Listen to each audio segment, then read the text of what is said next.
Jolene said it to the realtor before I even made it through the front door. I was still on the porch, still reading the listing sheet they'd handed me at the bottom of the steps, when I heard her voice carry back through the entryway. My boyfriend and I love the light in here. Clear as anything. Bright and easy, like it was a sentence she'd been practicing. I looked up. The realtor, young guy, navy blazer, clipboard, was already smiling at her. I watched him glance toward the door, toward me, and then back at Jolene with a particular warmth people reserve for couples who might actually buy something. I walked inside and said nothing. Because what do you say? We'd known each other for 4 years. She was my ex's sister. She was also the person who had texted me 3 days earlier asking if I wanted company at an open house. Because she was thinking of buying in the neighborhood and hated going to these things alone, and I had said yes because she was funny and I was lonely, and her brother and I had been over for 8 months, and I thought I had found a way to be normal about all of it. She was not my boyfriend. She was not even slightly my boyfriend. The house was a 1940s craftsman with good bones and a kitchen that had been updated once in 2009 and then not again. Jolene moved through it like she owned it already, trailing the realtor, asking about the age of the roof and the water heater and the school district.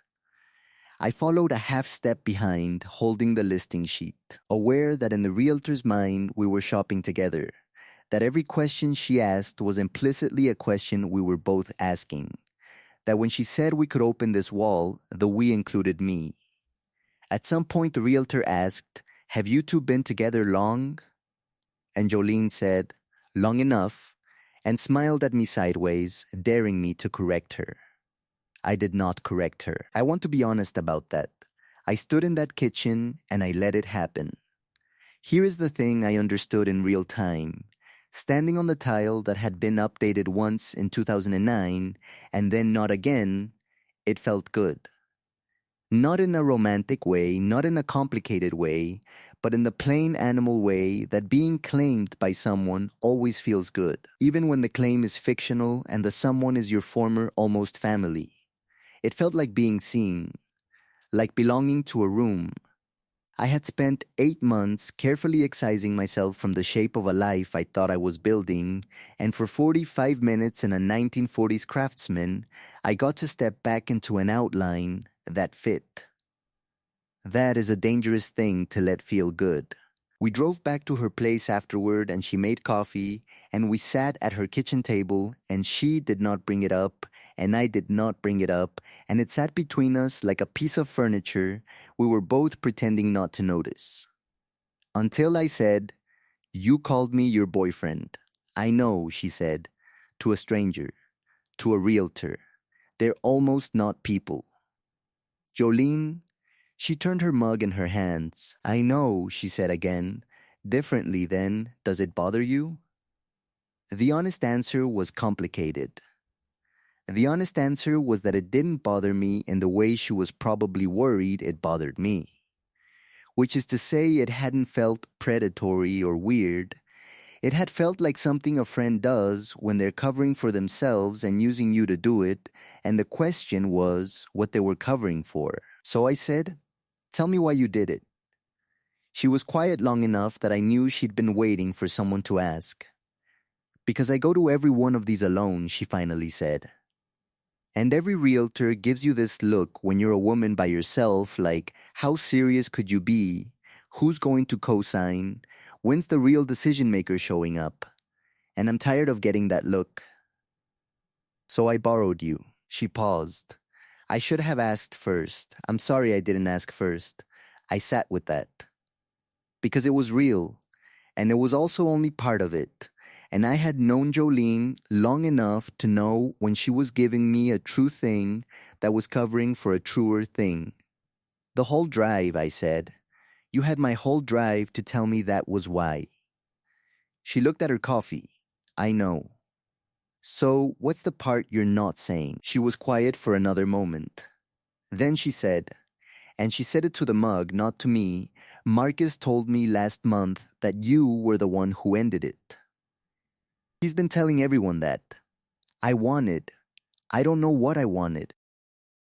I wanted to be somewhere with you where nobody knew the story, where we were just two people looking at a house and it hadn't all gone wrong yet. She looked up. That was stupid. I'm sorry. The room was very still.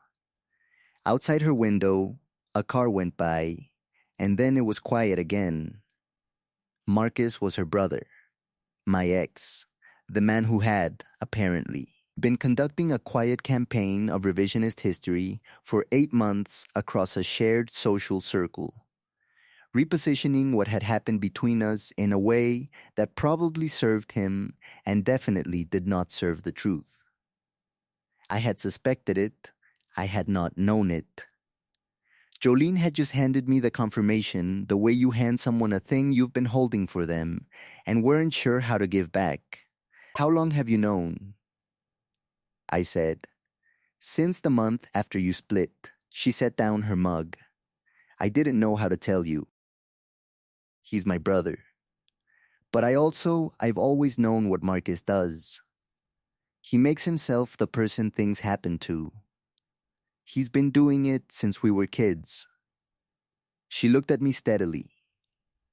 You deserve to know. I should have told you 8 months ago. I'm sorry it took a fake boyfriend scenario to get there. That landed somewhere specific. Somewhere that had been quietly hurting since October when I'd started noticing the way certain conversations shifted when I walked into them.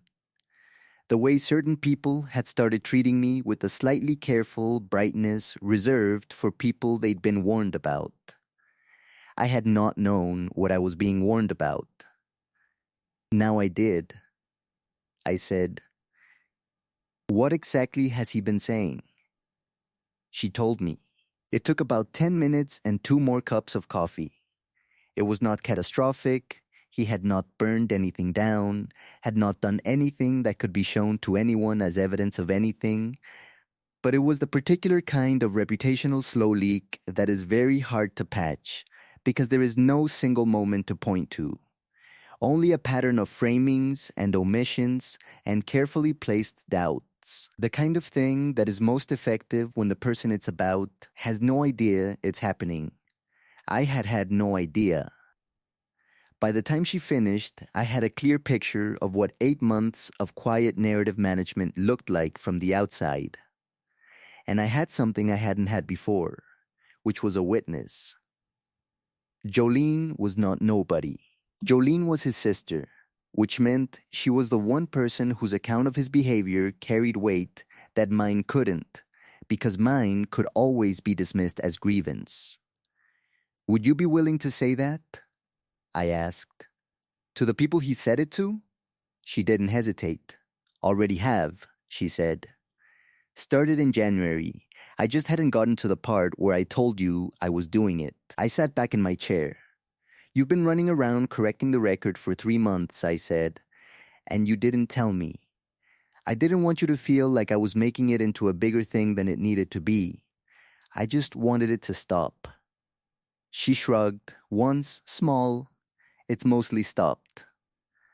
I did not know what to do with the fact that my ex's sister had been quietly, methodically, without being asked and without telling me, protecting something I hadn't even known needed protecting. That she had watched her brother reshape the story and decided on her own that it wasn't right, and then done something about it, for months, in private, because she thought it was the right thing and not because anyone would ever know. Jolene, I said. Don't, she said. Don't make it a thing. I'm going to make it a small thing. Fine, a small thing. Thank you, I said, for all of it. The house thing too, actually. I had a genuinely nice time in that kitchen. She laughed, short and real. The tile was terrible. The tile was terrible, I agreed. She listed the house 6 weeks later, offered a fair price and had a good inspector and asked me to come to the final walkthrough because, she said, she needed a second opinion and she was done going to these things alone. I stood in that kitchen again, the one that had been updated once in 2009 and then not again, and she looked at me and said, "What do you think?" And I said, I think you should do it. And she did. At the closing, she texted me a photo of herself holding the keys, squinting into the light outside the title office. The caption said, "Told them my boyfriend couldn't make it." I sent back, "Incredibly professional behavior." She sent back a single laughing emoji and then, "Come see it when I've got furniture." I went in September. She'd opened the wall. There is something almost unbearable about a person who chooses your side quietly, without announcement, without needing you to know, and then waits until the moment is right to hand you the evidence that they were there the whole time. I did not earn Jolene's loyalty. I had no particular claim to it. She owed me nothing. I was her brother's ex. The algebra of family obligation ran entirely the other direction. She did it anyway, and she did it because she had decided it was right, which is the only reason anyone ever does the things that actually count. I think about what I almost never found out. I think about the parallel version of this story, where I say no to the open house text, where she goes alone, where 8 more months pass and the slow leak keeps leaking, and I never know why certain rooms feel subtly wrong when I walk into them. The whole thing fit inside a single sentence. A sentence she said to a realtor before I even made it through the door. And I am still not sure whether she planned it that way or whether it was just the door she found, finally into the conversation she'd been trying to start for 8 months. Either way, I walked through it.